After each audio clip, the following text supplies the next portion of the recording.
pick up your copy of Scars Above, an intriguing and challenging sci-fi third-person action-adventure with a carefully crafted story that has you fighting for your life on a mesmerizing yet hostile alien world. How could you have done this? You weren't meant To be so important. Welcome to MojoPlays, and today we're looking at the 10 most powerful AI villains in video games. Honestly, though, you have played the game for a long time. Don't you have anything else to do with your time? For this list, we'll be looking in no particular order at the most intimidating foes with artificial intelligence seen across video games. Since we'll be talking about general plot details, a spoiler warning is in effect. If you know of any other powerful AI villains in gaming, share them with us in the comments. Before we begin, we publish new content all week long, so be sure to subscribe and ring the bell to get notified about our latest videos. 343 Guilty Spark, Halo series. Greetings, I am the monitor of Installation 04. I am 343 Guilty Spark. Though he may be little, 343 Guilty Spark caused players a whole lot of grief during the original Halo trilogy. In the first game, he pretends to be your guide while Installation 04 is attacked by the Flood. But what he really wants is to activate the Halo, destroying all sentient life near it. Of course, that doesn't happen. But Spark spends the next 2 games charming his way around to get what he wants. While he wasn't the first genocidal AI in video games, nor the last, Spark's humor and Tim Dadabo's lighthearted performance has made him a fan-favorite character, even if he did shoot Sergeant Johnson in the back. Unacceptable! Unacceptable! Absolutely unacceptable! Protocol dictates action! I see now that helping you was wrong! I have no mouth and I must scream. But one day, I woke, and I knew who I was. AM. Not just Allied Master Computer, but am. Cogito ergo sum. I think, therefore I am. Based on Harlan Ellison's short story of the same name, I Have No Mouth and I Must Scream chronicles the final days of humanity. Long ago, the US, Russia, and China each developed supercomputers. Unfortunately, the American one absorbed the other 2, becoming sentient and killed nearly everyone on the planet. Calling itself AM, the AI kept 5 humans alive using advanced tech to keep them alive while it tortured them for more than a century. That's pretty bleak, and it's only the setup. AM then gives each of the 5 a test to overcome their flaws. But it really, and I mean really, hates humanity, and each test is essentially designed to be their own personal hell. I suppose it's only right that I let you experience their tortures, too. Who among you shall go next? The WoW, Soma. They didn't understand. They looked inside my cabinet. It was so infuriating. They needed to take it to Alpha. The fountain of misery we created. Most villainous AIs will taunt you, or at the very least, talk. The Warden unit, or WoW, from Soma doesn't. And while that means no characterization, that doesn't make it any less threatening. Set in the year 2104, 1 year after a comet wiped out most of life on Earth, your character awakens on an underwater facility where the only survivors remain. Or they would if not for the AI in charge. While it was originally designed to oversee a research facility, the unexpected apocalypse caused the WoW to develop twisted methods for ensuring humanity's survival. Namely, it experimented on the survivors and turned them into biochemical monstrosities. This is absolutely horrifying, and then you have to escape it.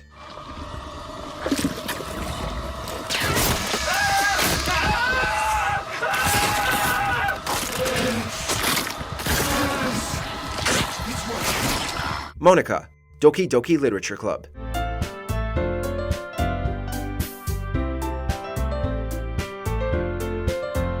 I almost feel bad for spoiling this for those who haven't played it, but Monica absolutely deserves to be here. Doki Doki Literature Club is a beautiful mashup of anime dating sim and psychological horror. You play as a high schooler who joins a reading club in order to date its members. Halfway through, one of them takes their own life and is deleted from the game, which starts over. When it happens again, you find out that Monica has been causing this to happen. Turns out she's grown sentient and is pretty upset about being the only non-dateable option. Oh, and she is completely, obsessively in love with you, the player. Eventually, you're trapped with her in a void until you manually delete her file.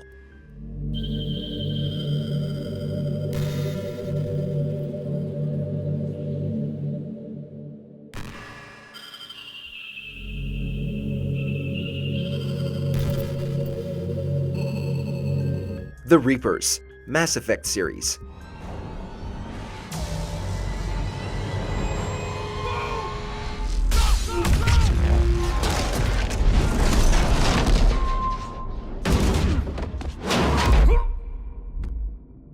When it comes to power in terms of quantity, it's hard to top the Reapers. Not only are they fleets of artificially intelligent, heavily armed spaceships, but they can brainwash anybody and use them as they please. In Mass Effect, they allow organic life to develop and grow before they harvest it every 50,000 years. Needless to say, they have a pretty high success rate. Some specific Reapers are especially nasty, like Harbinger, who, among other atrocities, abducted and harvested humans to create humanoid Reapers. It actually makes sense how powerful they are given their design. They're gigantic for one, and they were based on H.P. Lovecraft's Cthulhu mythos.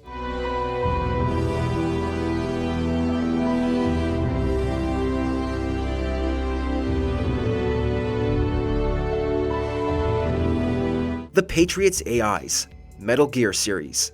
Raiden, turn the game console off right now. What did you say? The mission is a failure. Cut the power right now. What's wrong with you? The Patriots from the Metal Gear series are a pretty powerful shadow organization that controls the entire US, even the president. Of course, having a couple of proxy AIs to rely on must come in handy. Also known as the System, these AIs were developed as a way to ensure the will of the Patriot organization continued on. 5 were built in total, each serving different functions. The most famous in the series is GW, which can censor anything digitally, including media, as well as control all weaponry across all US military. It caused Raiden a lot of pain in Metal Gear Solid 2, trapping him in a simulation and manipulating his actions. Players have run-ins with these AIs throughout the series, and they're always formidable. The system is mine! Your guns and your weapons are no longer your own. SHODAN, System Shock series. I am SHODAN. My analysis of historical data suggests a 97.34% probability that you are aware of my birth on your planet.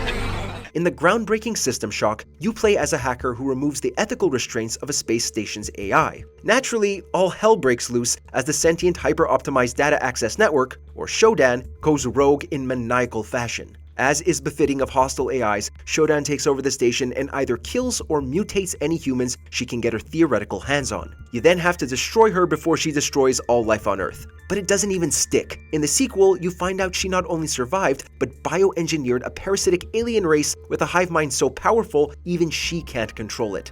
Lovely. SHODAN and the System Shock series is iconic for a reason. Join me, human, and we can move. And we can move together. Nah.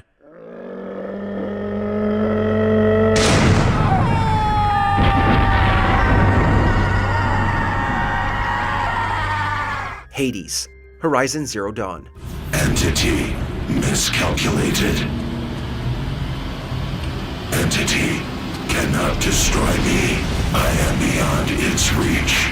Long before Horizon Zero Dawn takes place, humans were wiped out by machines they created. Some knew it was coming, and so developed the AI Gaia, whose purpose was to restart life when Earth was safe for humanity again. While Gaia was eventually successful, one of its subordinate functions, Hades, went rogue and broke off from Gaia. It then began working very hard to serve its own purpose, which is to wipe out life following Gaia's potential failure to start anew. In the game, it does so by manipulating an extremist cult called the Eclipse and producing armies of hostile robots. Hades can also control its pawns from wherever it likes due to being hooked into technology across the world.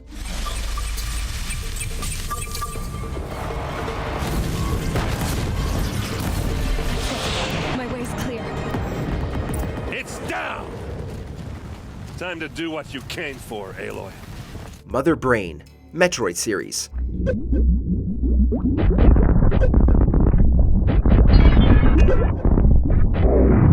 Although she was created by the relatively peaceful Chozo, Mother Brain turned out to be one nasty piece of work. She abandoned her creators when they were attacked by space pirates, and was so impressive, she took over as head honcho alongside Ridley. Thanks to her, the pirates are able to attack the Galactic Federation, stealing Metroids in order to replicate them. In all of her appearances, she's capable of controlling the pirates' entire base on the planet Zebes, which is naturally a pretty big pain for Samus. Even an AI based on Mother Brain's consciousness is rotten, as seen in Other M. We don't know why Mother Brain is so evil, but boy did the Chozo really screw up.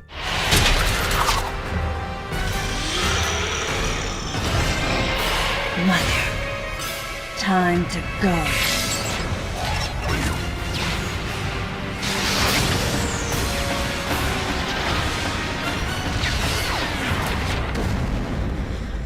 GLaDOS, Portal series. Oh, it's you. You know her? It's been a long time.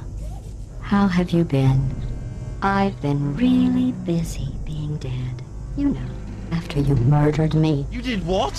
When most think about AI villains in video games, there's a good chance GLaDOS is the first to come to mind. In the original Portal, she relentlessly tests you with puzzles while periodically taunting you, all the while leading you to your death and lying about cake. She's no less merciful in the sequel, partly because after you shut her down, she had to relive her demise over and over again until she was turned back on. Naturally, she and the puzzles got more vicious. GLaDOS's reach is wide, controlling the entire facility and giving you the distinct feeling of being trapped. Yet, her hilarious put-downs and Ellen McLean's pitch-perfect delivery make GLaDOS a pretty worthwhile companion.